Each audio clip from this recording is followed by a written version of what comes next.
प्यारे छात्रों, आज हम मानव भूगोल में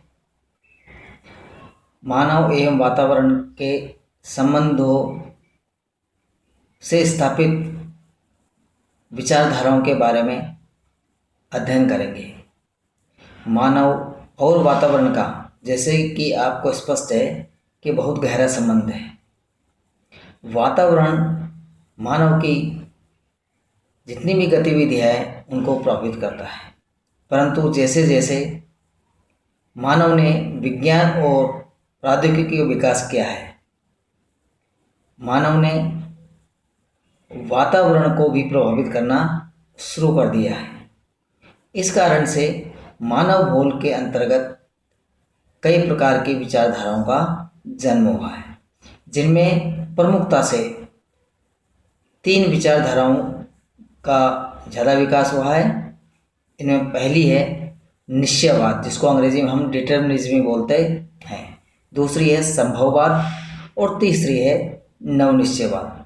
इन तीनों विचारधाराएं मानव और वातावरण के बीच में स्थापित संबंधों के बारे में बताती है।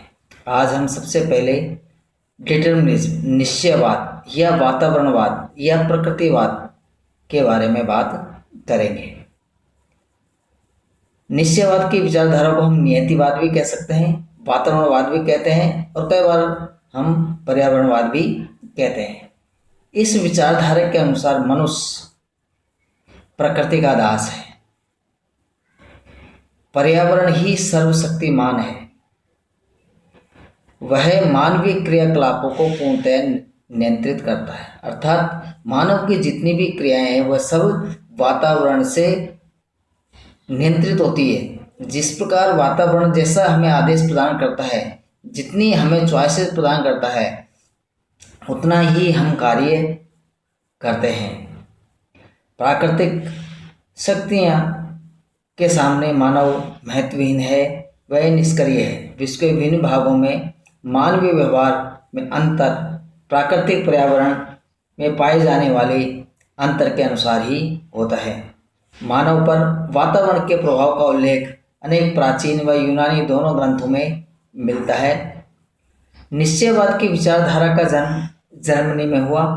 रेटजेल इनके जनक थे। इस प्रकृतिवादी विचारधारा के समर्थकों में हम्बोल्ट, कुमारी सैंपुल, डिमांजिया, हैकल, बकैल, बोदिन, लिप्ले आदि प्रमुख विचारक रहे हैं। इस पर्यावरणीय विचारधारा के समर्थकों को हम जियोक्रेट्स भी कहते हैं। निश्चयवादी विचारधारा के अंतर्गत वातावरण को प्रधानता दी गई है और यह मत प्रतिपादित किया गया है कि मानव के सभी क्रियाकलाप प्रकृति द्वारा निर्धारित एवं नियंत्रित होते हैं। प्रकृति की आज्ञा के अनुसार ही मानव को अपने आवश्यकताएं व इच्छाएं नियंत्रित करनी पड़ती है। बिना प्रकृति की अनुमति के मानव प्रगति नहीं कर सकता है। इस विचारधारा के अंतर्गत भौतिक वातावरण का मानव पर पड़ने वाले प्रत्यक्ष प्रभाव को प्रधानता या प्राथमिकता दी गई है और कहा गया है कि किसी भी स्थान की स्थिति, उच्चावच, जलवायु, मिट्टी, खनिज, वनस्पति, जीव जंतुओं के द्वारा उस देश के निवास करने वाले मानव की शारीरिक संरचना, स्वास्थ्य, भोजन, वस्त्र, सामाजिक स्थिति, राजनीतिक स्थिति, आर्थिक संगठन आदि का प्रारूप निर्धारित होता है या निश्चित होता है। यह विचारधारा प्रारंभिक काल से ही चली आ रही है।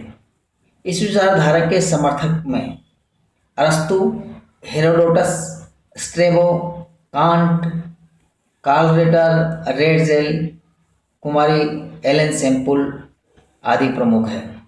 अरस्तु ने अपने विचार प्रकट किए हैं कि यूरोप के शीत प्रदेशों के निवासी साहसी वीर होते हैं, लेकिन उनमें विचारों की कमी होती है और वे राजनीतिक संगठन में अकुशल होते हैं, जिस कारण उनमें पड़ोसी राष्ट्रों में शासन करने की क्षमता नहीं रहती है। इसके विपरीत एशिया के निवासी विचारवान वे दक्ष होते हैं, लेकिन उनमें साहस की कमी होती है। इसी कारण से